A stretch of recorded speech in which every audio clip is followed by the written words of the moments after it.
should let me love you forever, forever. I wanna love you.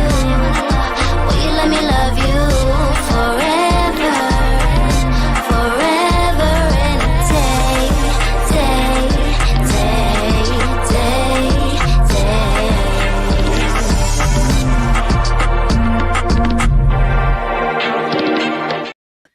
Hey fam, welcome to TMW Online, the Melanated Way. I'm Linda, that is Abby. We are starting the new season of the OG 90 Day Fiance, season 12, episode 1, in my getting married era. And y'all, this is how I was watching the whole episode. Like this. What were your overall thoughts? They came out swinging as far as I'm concerned. I am so excited to have some yeehaw Americans on here, some real honky tonk, some real redneck, some real I need people who watch this show to really take this in, because this is the part of America that I feel like a lot of people don't see, don't understand. And you're all like, how come you guys don't have public transportation everywhere? How come you guys don't have universal health care? These people are why. So let's take a look. Let's take a deep dive. Yo, I just have to say, like, none of these places that they're even from, I would have ever thought of visiting. So I cannot imagine coming. I mean, I'm from another country, but I can't imagine landing in like Alabama and Pennsylvania. I just couldn't do it. I just couldn't do it. All of it was a lot for me, you guys, but we're going to get through it. Okay, so we're going to start off with Marissa. She's 45. Okay. She's from, is it PA's Pennsylvania? Mm-hmm. So she's from Blue Bell, Pennsylvania. She's the CEO of Kleinfeld, which is a major, major company, you guys. It's a bridal store.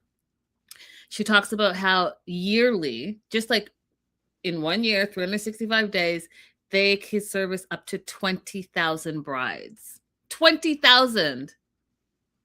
20,000 divided by 365. That is high volume. High volume. And we also find out that this is also where they film Say Yes to the Dress, in her store in New York City. So kind of all makes sense. So she's used to the reality TV, the cameras, the whole thing. So, I mean, this is just sliding from one show to another show.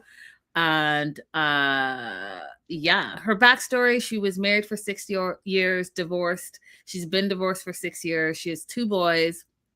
And she wanted to get back in the dating scene. So, of course, what did she do? She went to the Dominican Republic for a girls' trip. And this is where she met her fiance, Edward, where you see him right here.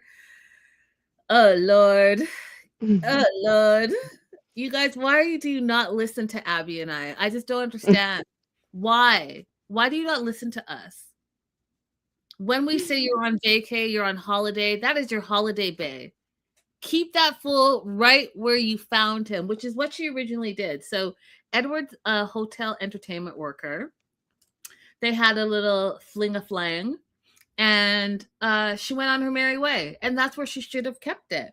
But she was going back to the Dominican. And so she messaged him, and they reconnected 3 years after their first initial, like, hit it and quit it. Now, common sense would say this 45-year-old woman would be like, hey, I just want to like hook up with him again and call it a day. But no, she decided to bring Vacay Bay into a long distance 2-year relationship. And Abby, what were your thoughts when she said she went to the Dominican every 6 to 8 weeks for those 2 years to keep like that relationship going? I had such a hard time with this because I see her as a smart person, a diligent business person. I'm a big fan of Say Yes to the Dress, so I've seen her several times on the show, how she's emotionally intelligent in talking to her brides and managing the bride's family.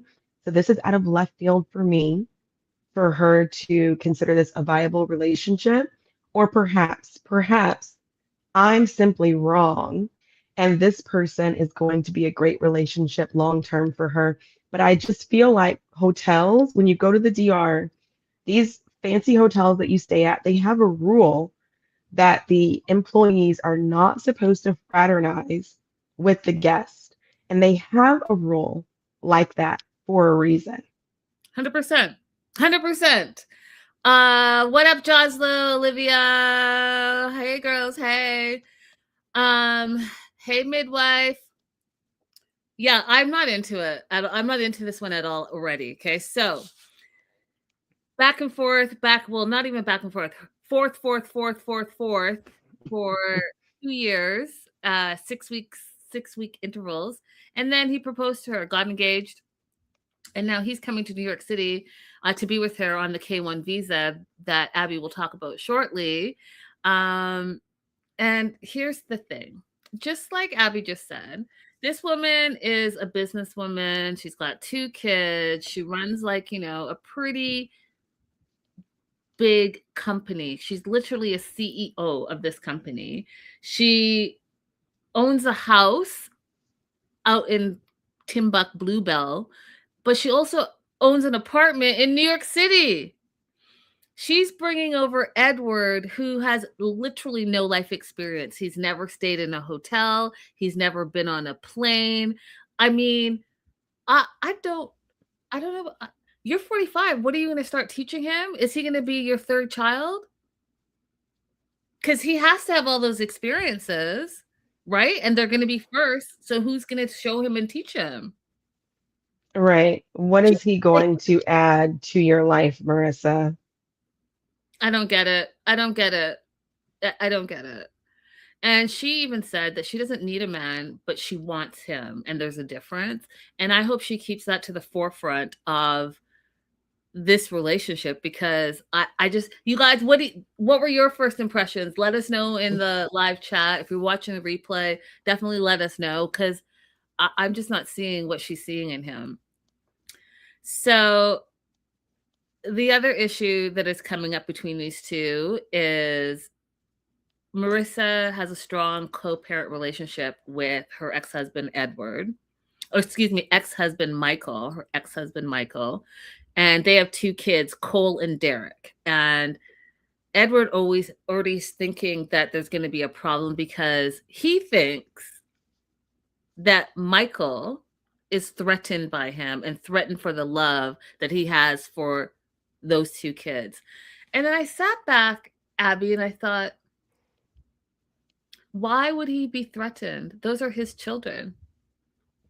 I don't even understand why this would be an issue. This is an issue of Edward's own making. This is an issue in Edward's mind. This is an issue of machismo. I don't think that this is a real issue. I just don't see it. He's living his best life. He's got his 2 kids. They're strong co-parenting. Why would you be a threat at all? Because you have a little side friendship with these kids. You'll never replace the dad. The dad is in the picture. And I think it was Becca that said, like, they have 50-50 custodies and they co-parent. So I'm not sure why you think you're a threat, but here you are. Mm-hmm.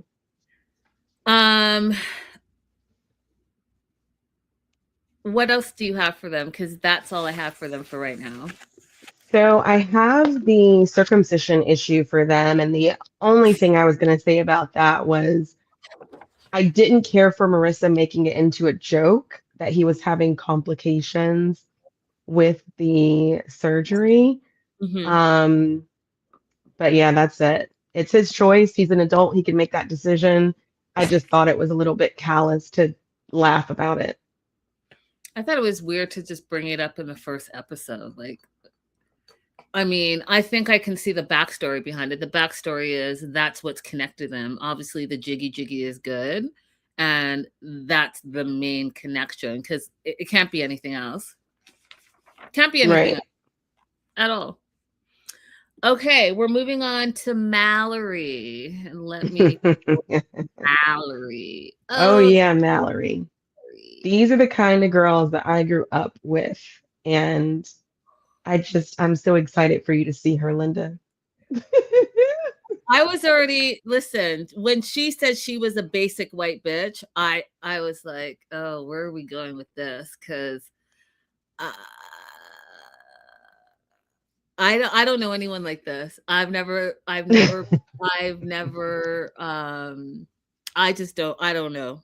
I think I probably lived in big cities and I haven't lived like like the southern US country life. I just don't I don't know. It's something else. It's something else. And I really feel like unless you can have this kind of experience, there's a lot of things that can happen that you might not even realize are happening because the language is different. Like the mannerisms are different. And so a lot of times I'll meet people who say, like, where we grew up, there's the Air Force Base kids, and then there's the Mallory types who haven't had very much exposure to different races and ethnicities and cultures. And a lot of people will meet them and say, "Oh, they're so nice, they're so sweet," because they don't understand how the racism is enacted in their words and in their mannerisms. They're not used to it, so they don't see it. Interesting. Really interesting. Hmm. Okay, Mallory, 29 from Athens, Alabama. She self-describes as a basic white bitch, and right now she is in Marmaris, Turkey, which is completely different from where she's from. These are her words, it's a southern town, it's a redneck town, it's country life, it's all about guns and drinking. Full stop. Another word for this place is a sundown town, which is not funny. I shouldn't even laugh about that. Yeah, yeah. Fiance is Turkish. His name is Rasit, but she calls him Rash because she is American and feels like she cannot put the effort in learning how to say her own fiance's name. Mm. That's true, because Rasit is not hard to say. It's not hard. And he, for whatever reason, has just accepted it. Well, I feel like I know why. I mean, there's a reason why they go to the same places all the time, right? A reason why they always go to Nigeria, reason why they always go to Turkey. I mean, there's a reason for it. All right, Rasit, or Rosh, I should say, because that's what she's going to be calling him, is 29 as well. He's a boat captain, which, is quite familiar. Like, we just met a boat captain, did we not? Mm-hmm. Johnny.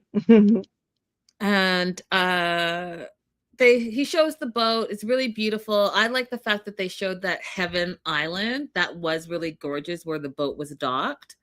And so she's there. She hasn't seen him in 6 months. And he explains that he doesn't like skin. And the producer's like, "You don't like skin?" And he goes like this, "Oh, you don't like skinny girls." So he thinks that Mallory is a very good match for him. And how did they meet? Well, she was on a girls' trip. So another one that went on a girls' trip and did not leave her vacay bay on that holiday. She was on a girls' trip and they met online, which is, I think a lot of people do this. So she went online, like some, dating app, changed her location and swiped, and he swiped, thought it was going to be a one-night stand. But according to her, Mallory says that Rosh fell in love with her. And then she made this video where, they got jiggy with it. And afterwards, he French braided her hair, which was just a really weird little thing to me. Now, what I wasn't clear about, Abby, was the timeline. So you go to Greece, he's in Turkey, you swipe and match, and then what, did he go to Greece? They had the one-night stand. I was under the impression that he was already in Greece. Okay, so he's in Greece. Yeah.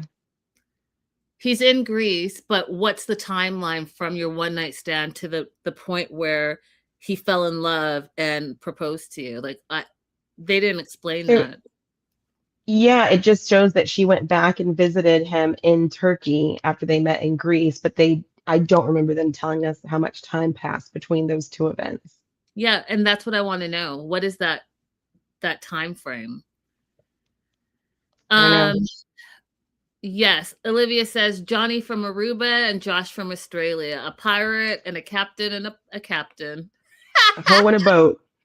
Uh, so he's Turkish living in Greece. They've not made it clear. They've not made it clear, Olivia, what exactly is happening or what that timeline looks like, unless you got a different thing, Abby. No, I don't. Okay. We'll figure it out as we go along. So Mallory has some concerns, right? She's concerned, what if Rosh doesn't like America? What if he hates America? And specifically, what if he hates Alabama? And what if he can't find a job? What were your thoughts on her concerns, Abby?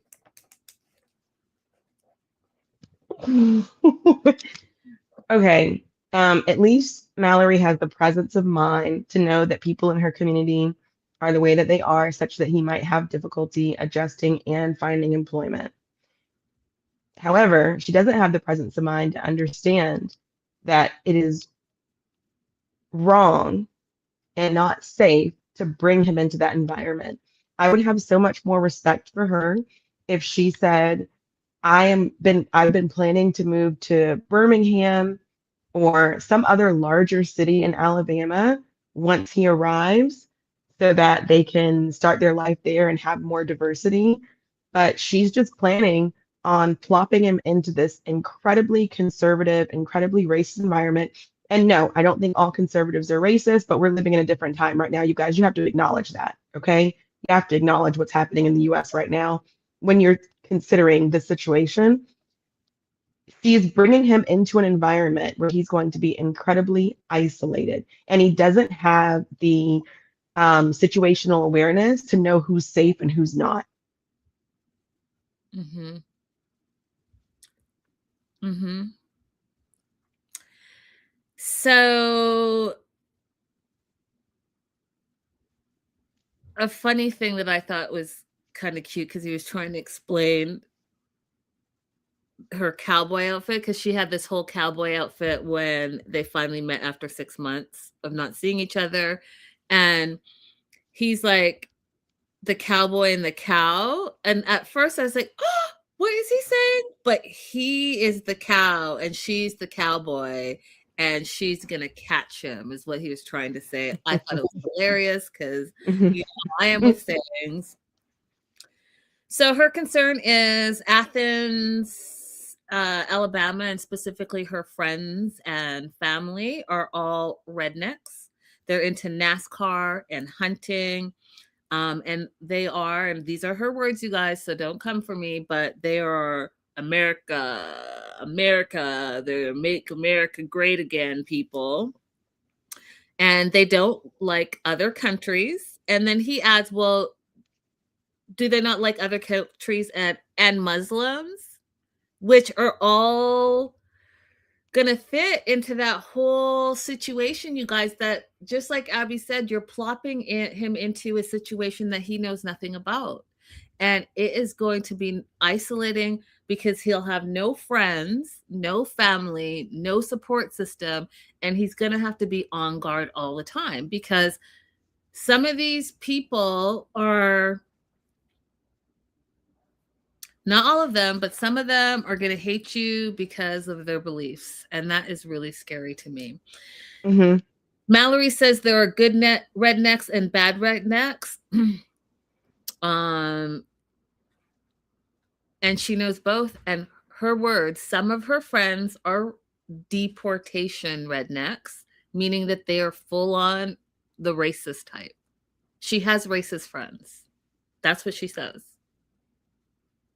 I don't trust her judgment for what she's calling a good person when she chooses to be friends with people who are out and out racist. I don't know how you do it. I mean, I don't know. I don't know. you hate someone because they're different than you. I don't know. I don't know what to say about Hmm. that. I mean, I do know what to say about that, but I'm just not going to. Do you want to add anything else? That's who we met. No, I don't have any other notes on Mallory. All right. Oh, we are going to move on to. Oh, Lord, help me. Listen, before I even logged in, I said I'm not going to give Linda a hard time about this. Oh, well, I feel like you can if you want because um again, so there are all different types of Christians, and I'm I don't have an experience with this specific type of worship. And so a lot of it is just like super fascinating to me. And there are points that I'm going to make, and you guys can agree or disagree with me. But for me, okay, I'll explain it like this. I've been to churches where you pull up and there's valet parking, and they sit the pretty women in the first front rows, and there's ushers, and there's like a friggin' 100-piece band, and there's like, I don't want any of that. I don't enjoy it. I feel like it's too much of a production. I just want a Bible-based church that you read the Bible, you say how I can apply it to my life, and there's facts. I don't need all the extra hoopla. And I know that it's big in a lot of churches in America, but I'm going to need, for me personally, for you to show me in the Bible when you say something where you've seen it and how it's interpreted.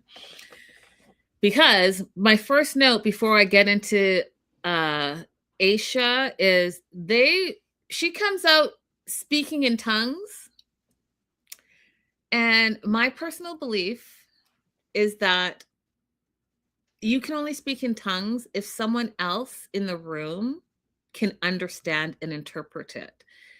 You don't have the gift of tongue if you're the only one that understands what you're saying. That's not a true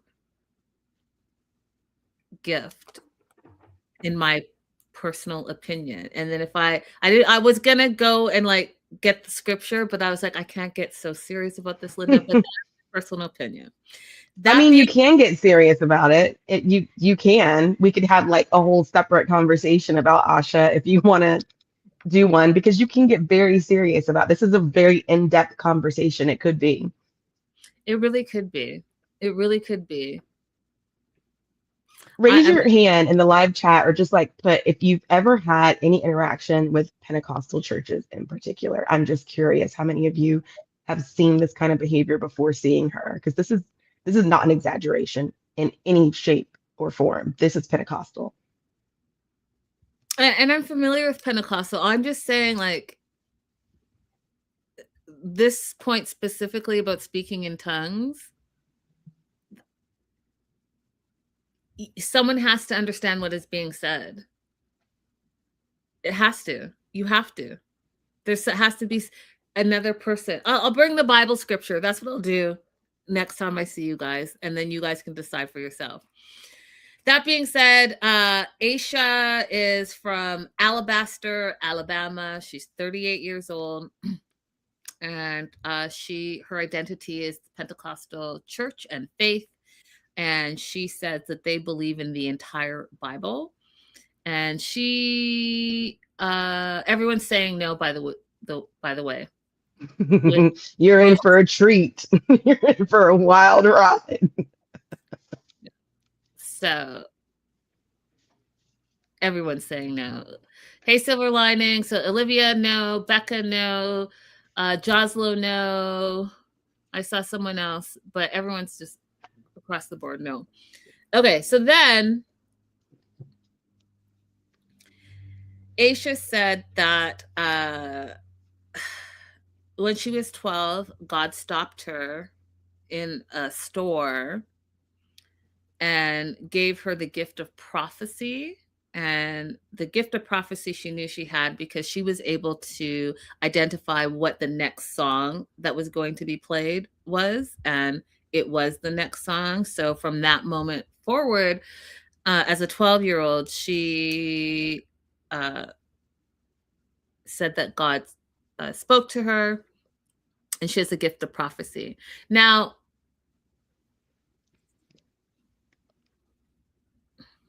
I'm just going to go on. What was the song, Linda? Right. What was the song? She has the gift of prophecy as well as she can speak in tongues. It's tearing up my heart when I'm with you. I feel it. Becca said she predicted that in the early 2000s an NSYNC song would play. Okay. Surprise, surprise. It was the biggest boy band that year. It played every hour. Every hour on the hour. She probably had a poster board of it in her room, but let's continue, shall we? So her belief on speaking in tongue is that God understands her and the tongue, but the devil does not. Which again, if you, this is not an accurate statement as far as I'm concerned. So she made a petition to God since she was 16 years old for her husband, and she's been wondering where her husband is. And in 2023, God told her that she was going to have a marriage, but her husband wasn't going to be anywhere close. So she and her friends decided to open up their dating profiles to expand the territory outside of where they are or were currently. And, so she matched with Maxwell, who's 28, from Nigeria. Her and her girls' trip went to Nigeria to meet 28-year-old Maxwell. And Maxwell has a friend. Now, you guys, if you do not see the writing on the wall, as soon as she said this, then I don't know if you all have been watching 90 Day Fiance long enough.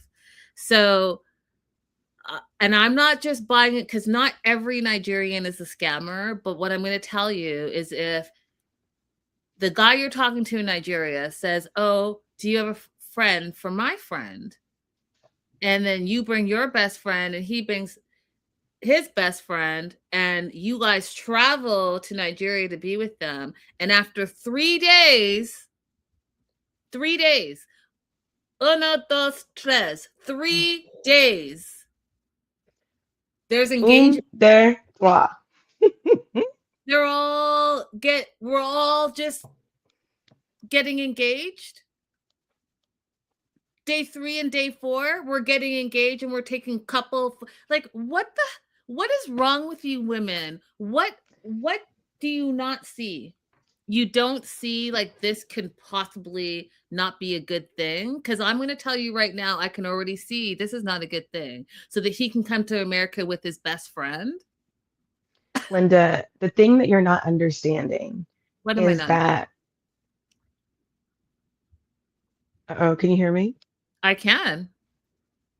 Okay, the thing that you're not understanding is that when they were on the plane on the way to Nigeria, she had a prophecy that, she would know the next song that was going to come on her own personal headphones, which she chose the song. And that song was, "I would like a ring, I would like a diamond ring, I would like a diamond ring on my wedding finger. I would like a."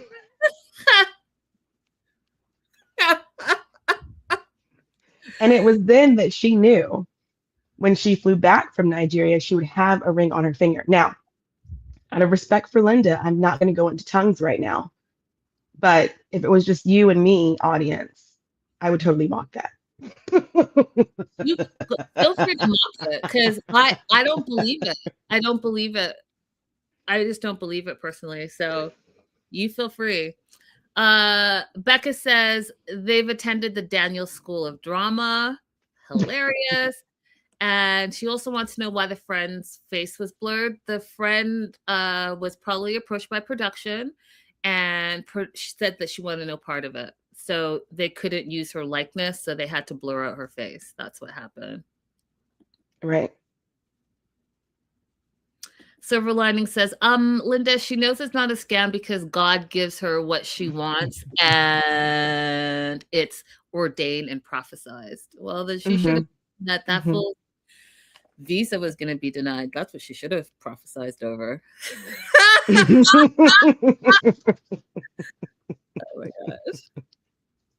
Okay, so yeah, on the third night, her friend was proposed to by his friend. The next night, Maxwell proposed to her, so everyone's engaged. You get an engagement, and you get an engagement. You get a ring, and you get a ring. You don't get a visa, and you do not definitely get a visa. Okay.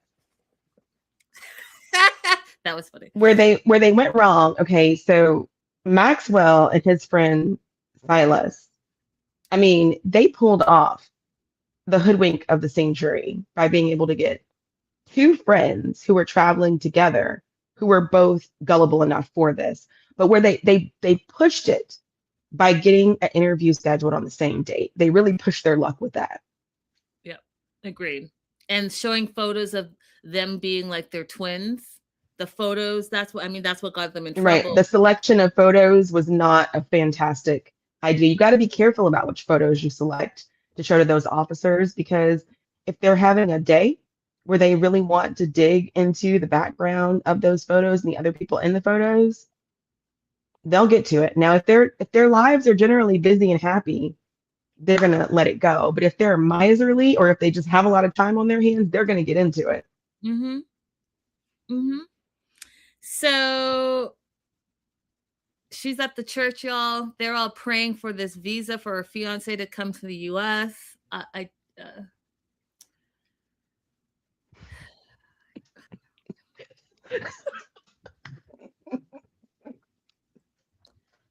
Jangan pusle! Adalah pusle! Allah! Allah!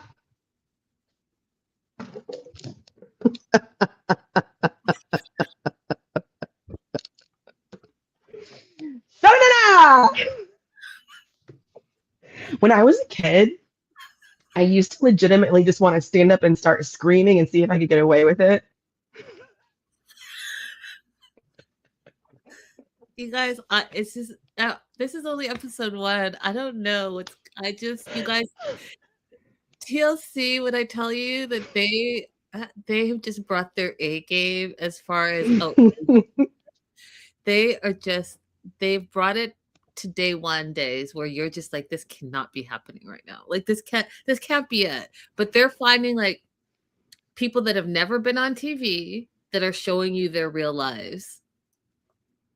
Just imagine if her and Daniel had got together, him with the priest and her with the Pentecost. It would have been just screaming all over the place. No one would know what anyone was saying.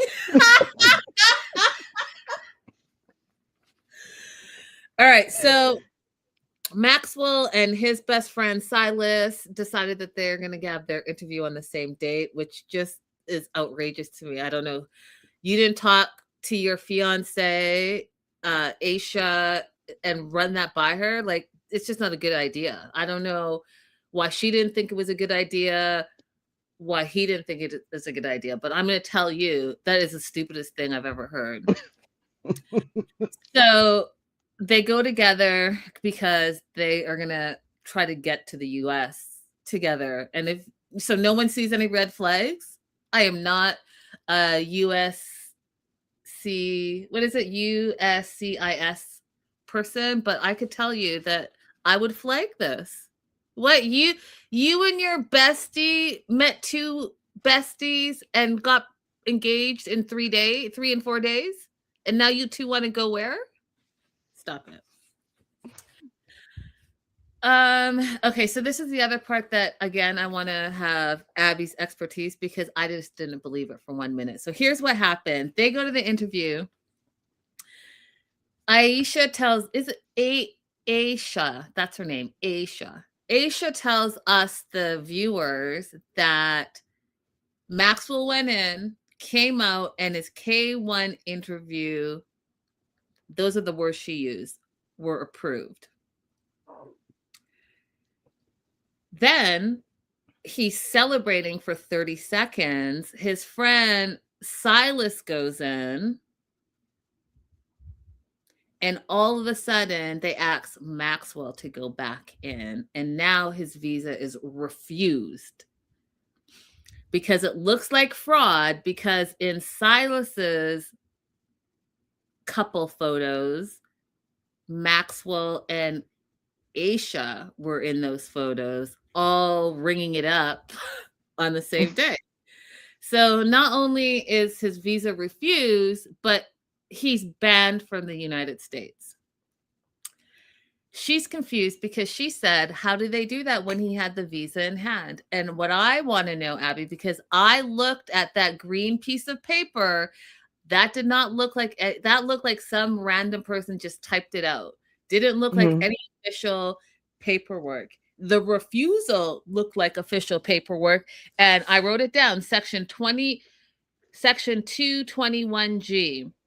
And the reason for his refusal was other, and it said petition to be returned to USCIS for revocation. That's what it said. So it wasn't anything like he forgot something, missing documents. No, we're returning this petition for a K1 visa and we're pulling it. That's it. But then they don't tell us, did the friend get approved or did the friend get denied? You don't talk about that, but you brought him up in this whole situation. And then Maxwell calls her and says, oh, I'm no longer banned, but I can't do the K1 visa, but I want to apply for the spousal visa. And she's against that. Abby, please walk us through this because I have questions.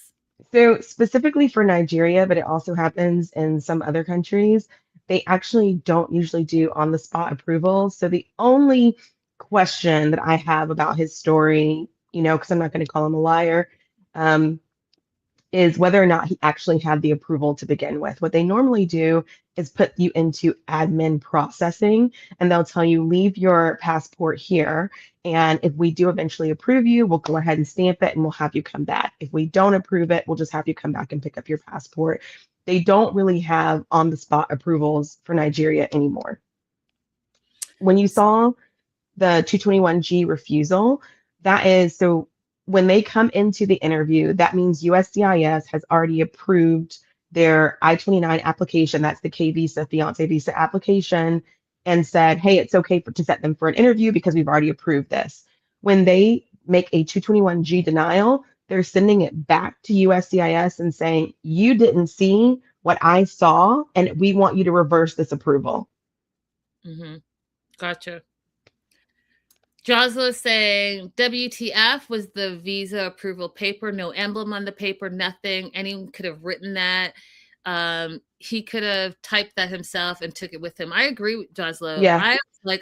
In all the immigration type of paperwork, I've never seen them just hand you some flimsy piece of paper because it would be too easy to replicate. And a real approval is an actual stamp in your passport. It's one of those raised stamps, like the embossed ones. I don't know if you know what I'm talking about. It has ridges to it and texture to it. And it says I-551. And it gives you a number of days that you have to enter the United States by in order to use that visa. It'll say like an expiration date. And it's in your passport. It is not given to you as a loose leaf piece of paper. My prediction... excuse me. Let me. One more thing about the marriage. So they will allow you, even if they deny you a K visa, you can still petition for a spousal visa. They do believe their philosophy is if you go ahead and get married and then submit the petition, that you've met like a higher standard of proving that this is a valid relationship and that it's true and it's not just for the purpose of immigration benefits, because you have to be together longer and put effort into actually doing the marriage. And Becca asked earlier, why is she against it? Because Becca, she's been praying for this wedding since she was 16 years old. She probably has so many Pinterest pins, whatever you call them, on exactly how she wants this wedding to go down. And it has to happen in the United States with all the vendors that she's already chosen, with the dress she's already chosen, the location that she's already chosen. That's why. She doesn't want to do the spousal visa because she would have to get married in Nigeria to do that. I mean, if her speaking to God since she was 16 was to have a husband, then shouldn't it just be about having her husband and getting married rather than the actual marriage ceremony? I mean, I don't know. Absolutely not. Absolutely not. It's about the fanfare. The number of people that I've met who talk about wanting to be married so bad, they're not talking about the actual marriage. They're always, almost always talking about the fanfare. They cannot wait so they can put 2026 bride in their bios and make everything they post ever from the time that they get engaged until Kingdom Come about planning a wedding. Y'all, this is gonna be one long crazy season. Y'all better buckle up because we got rednecks on the redneck races on the one side and tongue speaking Pentecostals on the other side, and that is just the tip of the iceberg. Do you have anything else? Because you forgot the devil. We got the devil in here too, according to her. I mean, I'm just saying, out of the couples so far, there's a lot going on. Do you want to add anything else before I move on? I don't have anything for Shay because surprisingly, we got two more characters. Like big characters, big personality. Listen, you guys. First of all,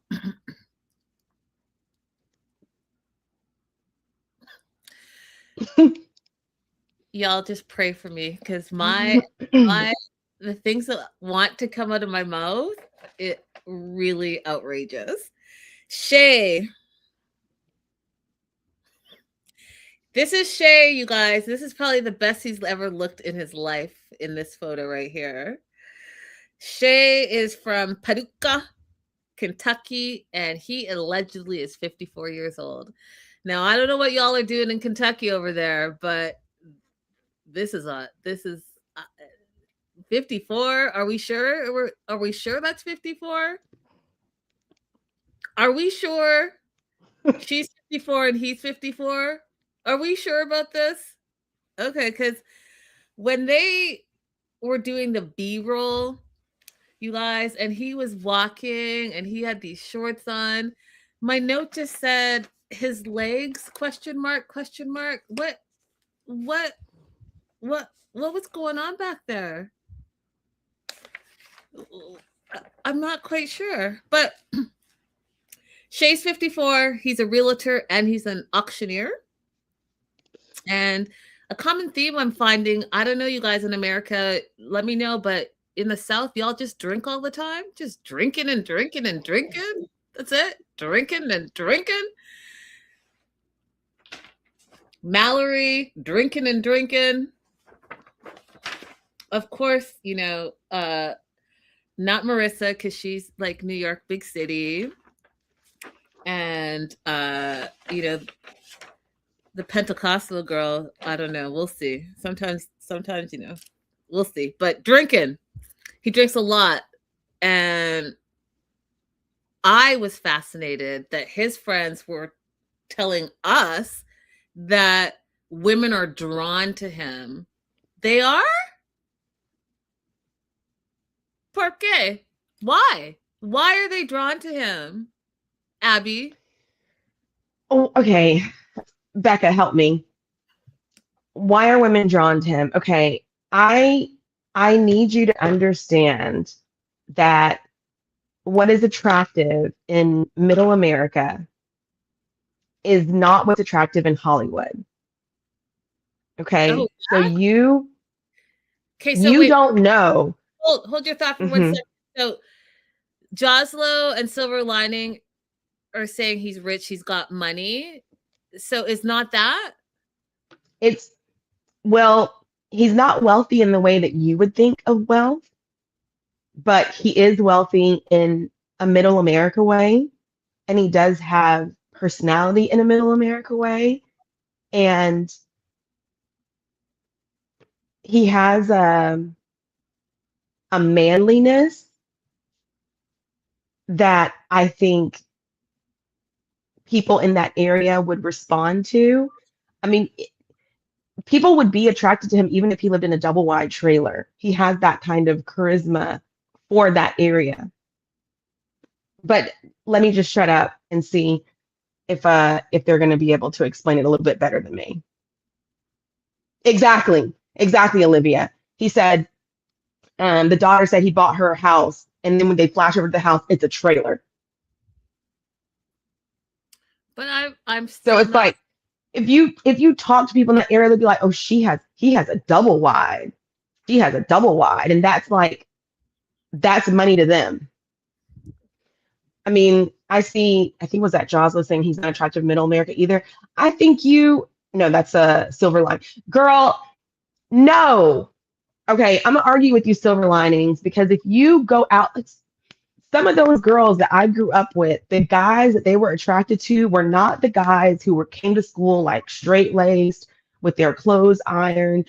They were attracted to the guys who drove the big trucks or they had a trailer hitched to their truck and they would go out on the weekends and shoot deer and have blood smear on their clothes. Like that is what they were attracted to.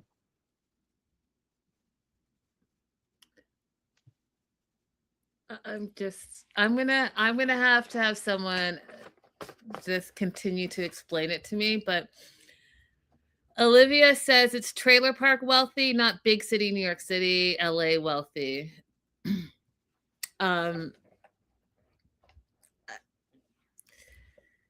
Yeah, so apparently like Abby says, this man's a catch and all the women want him. And instead, he met Annabelle from the Philippines, who's you see on your screen, who's also 54, and that's his new fiance. And they met through Shay's friend Greg. So Greg is, in my opinion, a full-time passport bro. Mhm.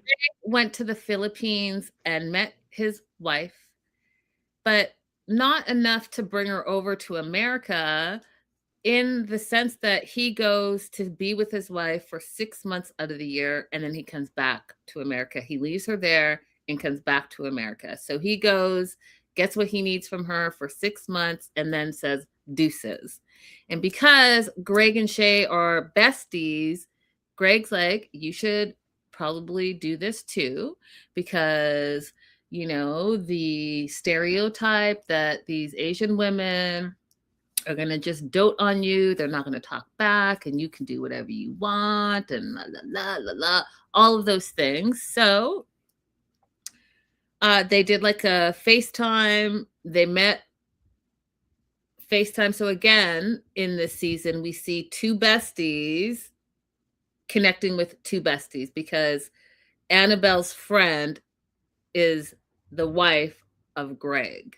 And now they're bringing Shay into it. So now it's Shay and Annabelle. Like, you guys, really? Like, are we doing this? Are we doing this? But yes, we're doing this. So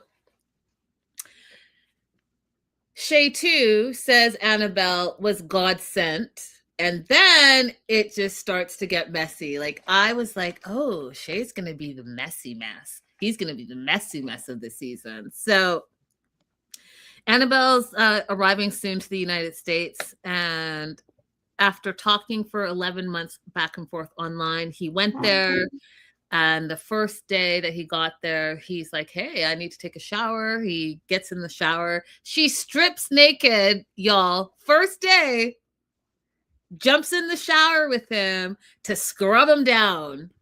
He says that she scrubbed places that he didn't know there were crevices.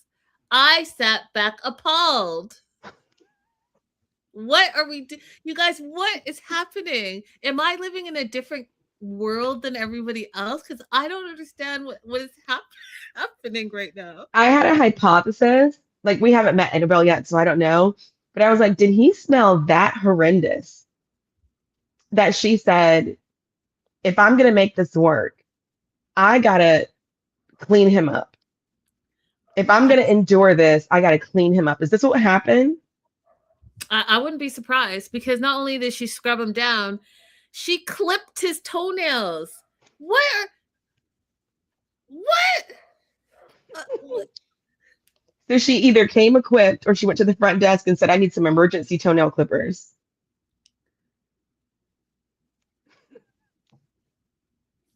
He was so impressed, y'all.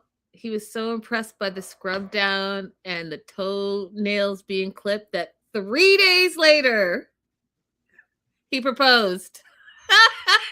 Un, deux, trois. 3 is the magic number. So what we find out also about Shay, so Shay's got a fiance after 3 days. I guess, yes, 3 is the magic number for everyone. 3 days, let's put a ring on it.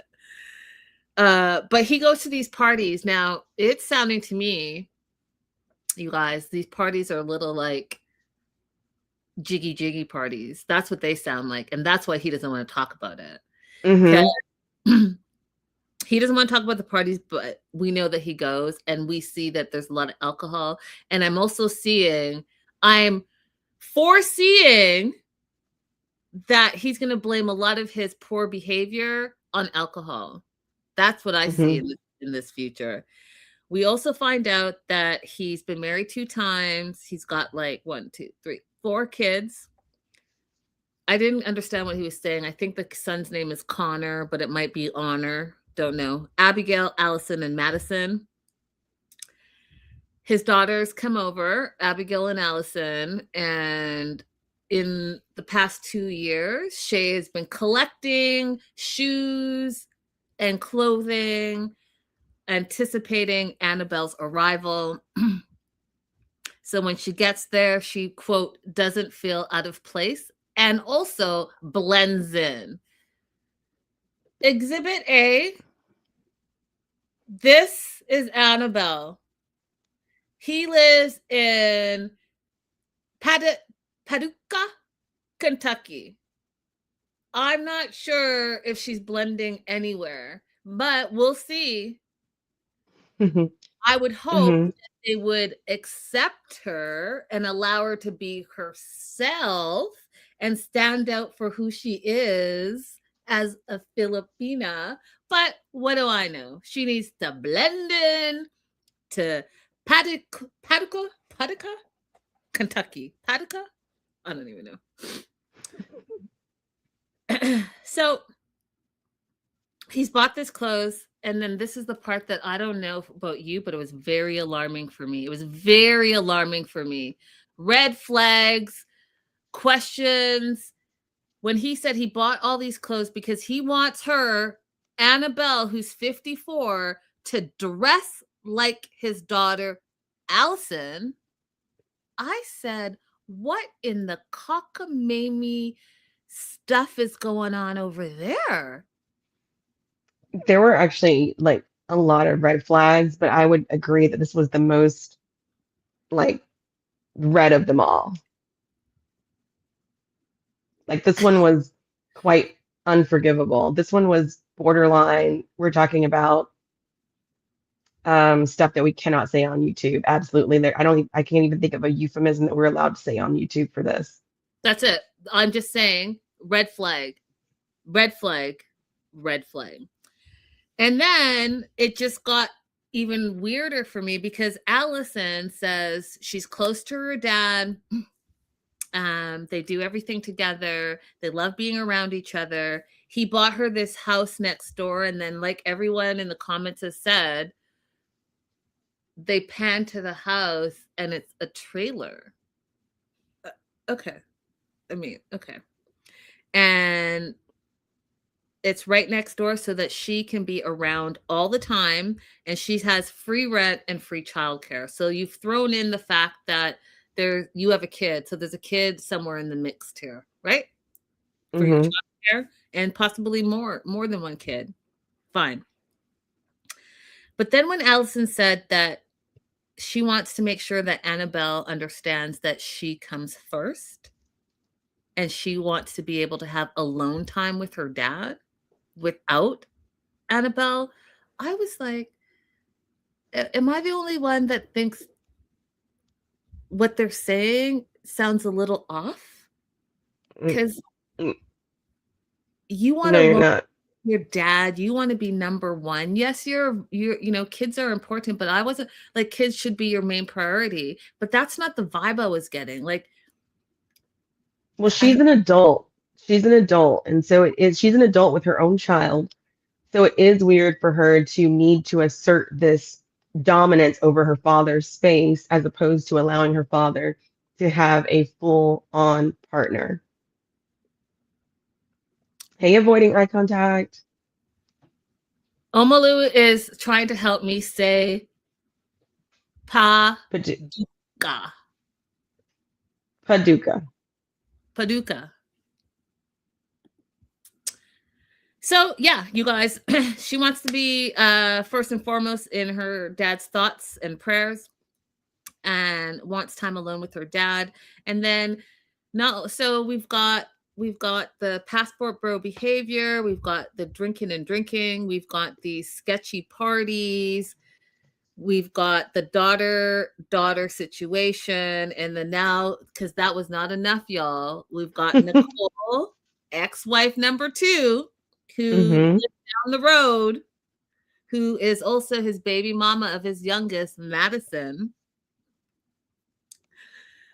She comes to the house, you guys, and I could already tell it was going to be a mess because she's standing in the doorway, like halfway in the house, but he's not inviting her in. The daughter's like all tensed up as if this is her rival.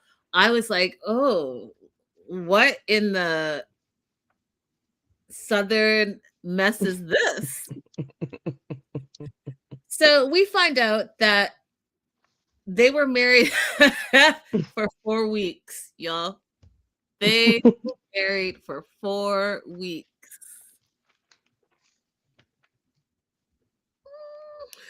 And in those 4 weeks, their relationship was volatile. And I guess somewhere in there, they must have had the baby like before. Because I don't know. I don't know. Because again, we weren't giving a timeline, but they have a baby together. They were married for 4 weeks. And we also find out that Nicole is a little bit of a busybody, and I personally think that she's absolutely still in love with him and wants to be with him. And for some reason, he doesn't want to be with her. He saw her as a hit and quit it, and unfortunately or fortunately, she got married or got pregnant, and now she's in his life forever, and she's making sure that he knows that. So, she's got dirt on him, and she wants to make sure that she tells all that dirt to Annabelle when Annabelle comes to America. And then, okay, so are you guys following all this craziness? Right? The drinking, the parties, the passport bro, the daughter-father weird relationship, the ex-wife who is also a baby mama, but that's definitely not enough. Because remember the best friend Greg? Nicole is saying there's something going on with Greg's daughter, Angie, and Shay. Now, Shay says, oh, no, we just, she got divorced recently, and we just really hit it off as friends, and so we hang out. But Nicole's like, no, I've seen it with my own eyes. I know something's going on. I've seen it with my own eyes. Now, Abby, so you're telling me, again, you want your 54-year-old fiance to dress like your 30-something daughter. And now your best friend, who's somewhere in his 50s or 60s, has a daughter as well that's probably the same age as your daughter. And you're hanging out with her and going drinking and partying, and something maybe else is going on. I'm sorry, but you guys don't think that's weird? You don't It's think very weird. He didn't say, "Oh, I knew her from a child," or "I helped her when she got her divorce." He said we hit it off as friends as if he never knew her before. that part? And that's your best friend, Greg? No, I don't. First of all, let's go all the way back. I don't have the highest opinion of men who frequently visit the Philippines for solo travel.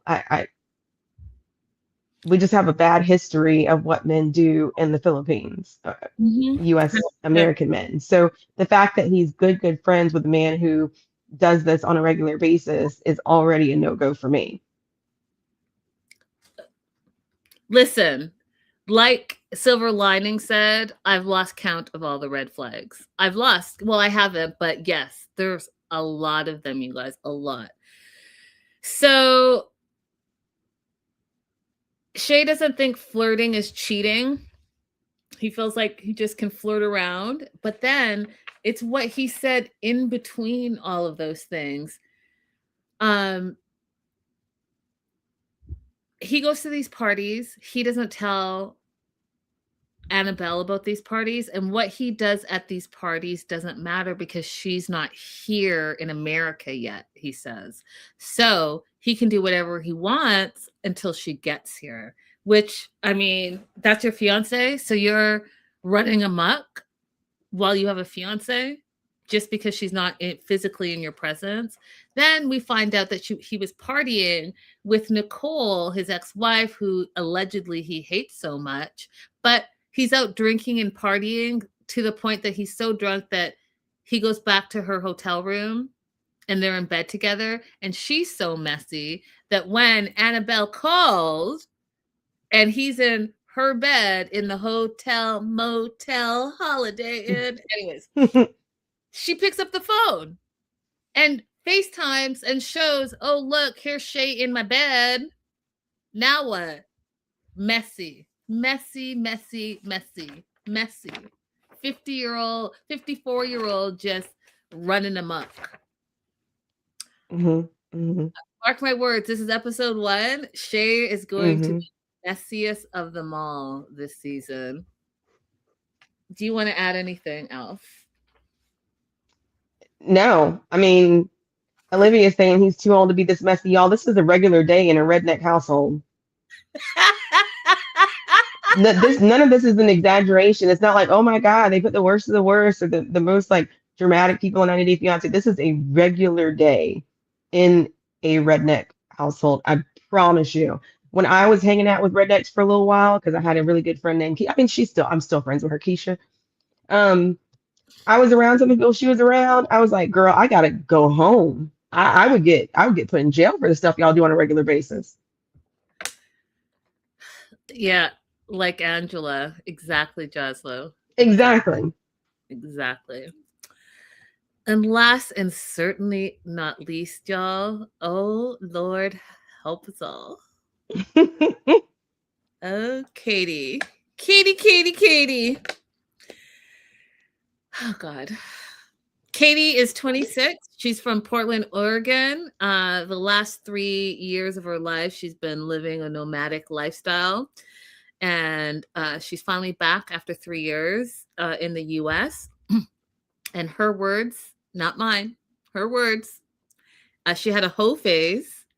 And I would like to actually say, I don't think she's out of that phase yet, to be honest.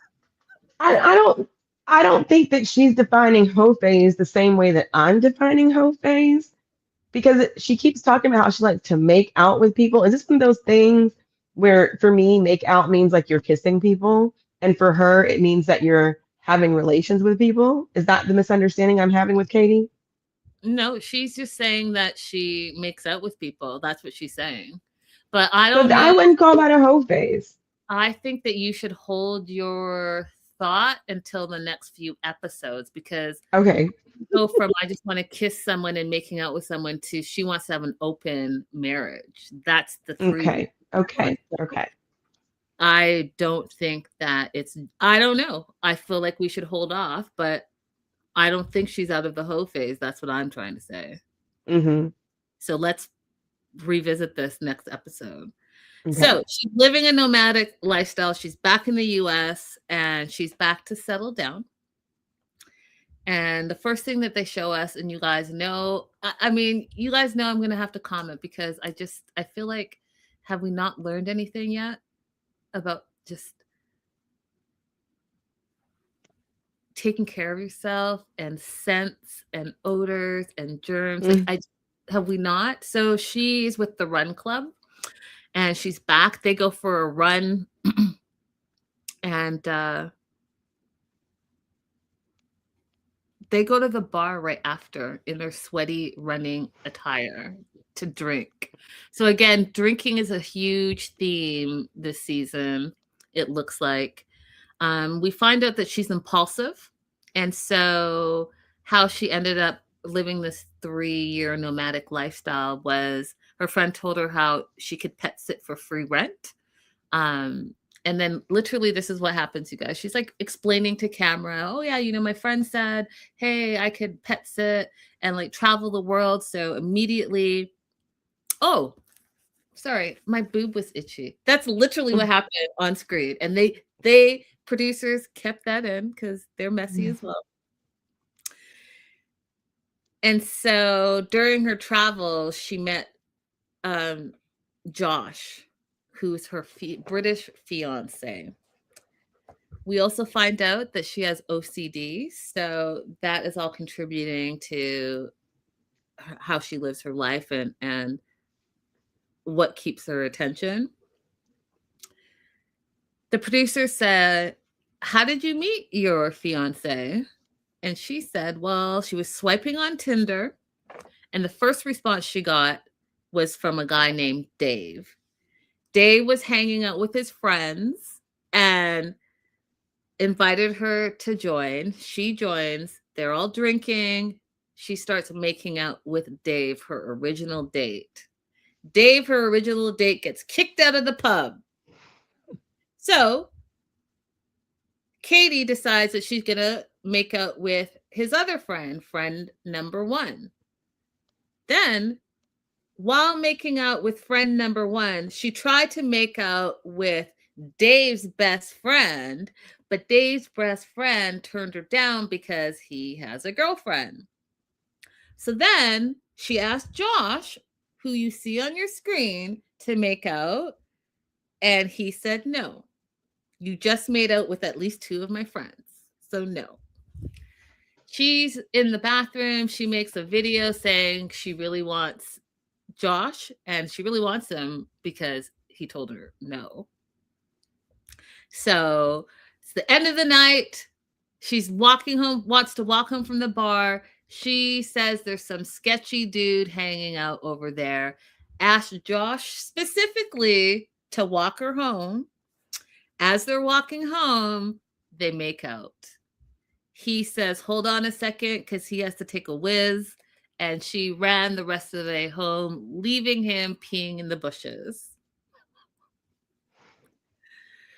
Must have been attractive to him because she reaches out to him while she's in Milan, asks him if he wants to join her because she's pet sitting there. He does. And that they have a lot of jiggy. And she then cuts to from camera, tells us that Josh is allergic to nuts, so there's no kissing if nuts are in her mouth. And she dies of laughter. I die of laughter because she tells a story and then she cuts to something else and then she continues her story. And I just think it's brilliant. It's brilliant. She then tells us that random story about she went from London to Mexico because her friend got married and then she just got back. Josh proposed to her in Turkey. And and you guys, that's literally all she said about it. She said she thought it was a photo, but it was a video. He videoed the proposal. That is all she said. Then she quickly jumps to how she's still out there getting drunk and kissing other guys, and she ties it to her OCD. And she says her OCD is also tied to her intrusive thoughts. So when she gets drunk, she wants to make out. Those are her thoughts. So she makes out with random guys on a regular basis, and she's been doing it more often these last few months. The reason she does it is because she wants to feel wanted. That right there is the truth. Period. Full stop. If we want to talk about what the actual trauma in her life is, she's going to need to face whatever she's dealing with that makes her feel that she's not good enough, that makes her feel like she's not wanted, that makes her feel like she needs to sexualize herself in order for a man to give her attention. And in that, kiss on everyone, and it doesn't matter who it is, because if they are showing me a level of affection, then I must then be worthy. Mm-hmm. Do you want to add anything before I move on? I will say one thing that I learned about OCD. I had a girlfriend whose daughter was diagnosed with OCD, and I didn't realize that it causes executive dysfunction because I took her girls to get ice cream one day, and the one who had been diagnosed with OCD had a breakdown when it came time for her to choose her ice cream toppings. I didn't know that that was a part of OCD. So I'm willing to accept Katie telling me other things that are a part of OCD that maybe I'm not aware of. So I'm not going to outright say like her OCD is not causing any of her behavior. But when she says things like, when I drink, the alcohol has a different plan for me, baby, that's alcoholism.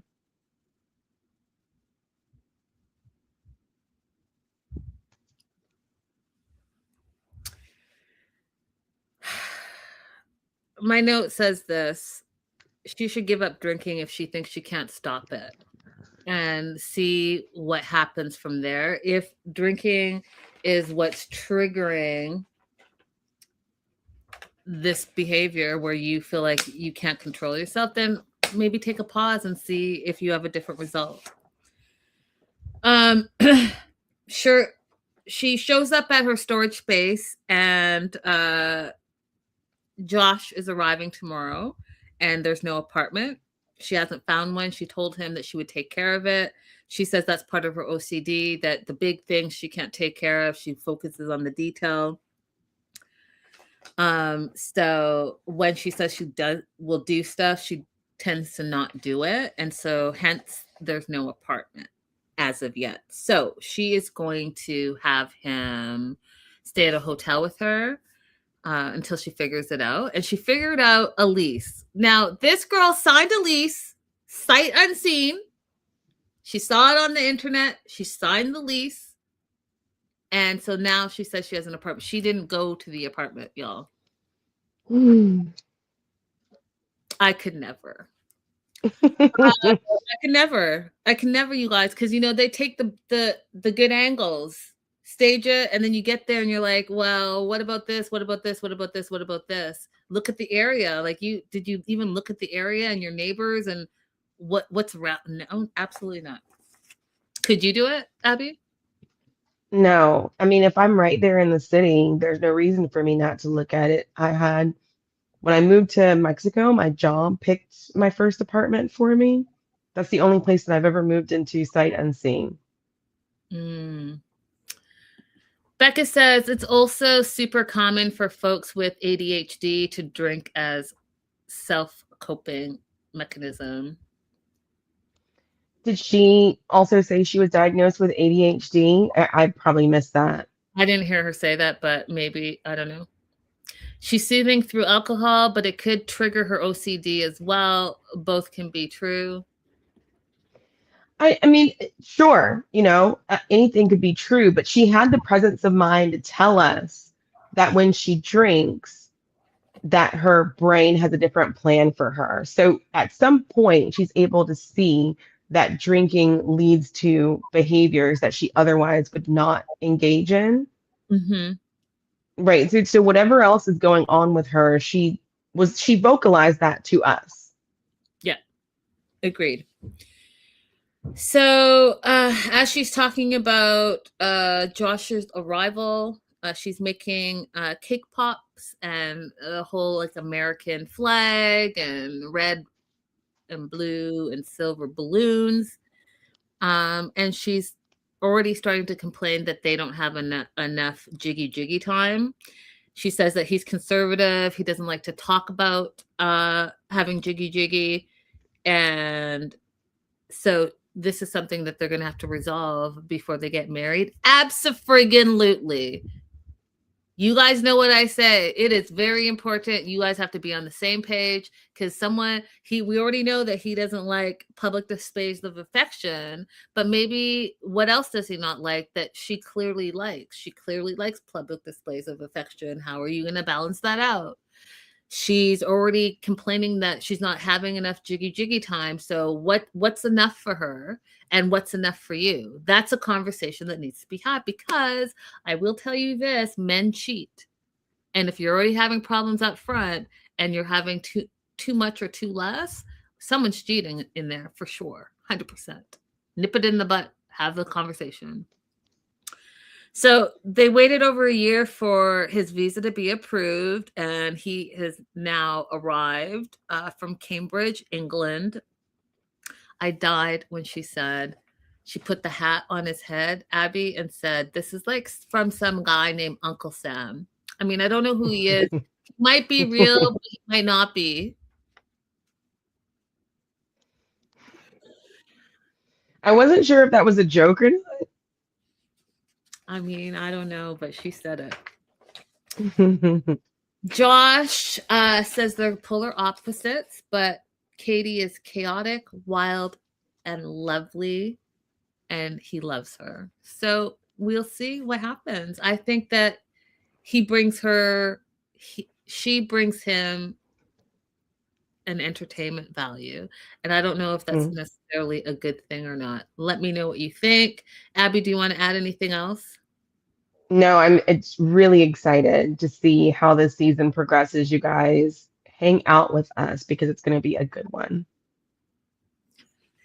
Olivia says, does he just want to be in the US? I don't get that vibe from him. He's British. He can come to the US if he wants to. Yep. Let us know your thoughts on these couples that we've met so far, and we'll see you guys very soon. We're catching up all over the place. Boom, boom, boom, boom, boom. We love you guys, and we'll see you later. Toodaloo. Bye-bye.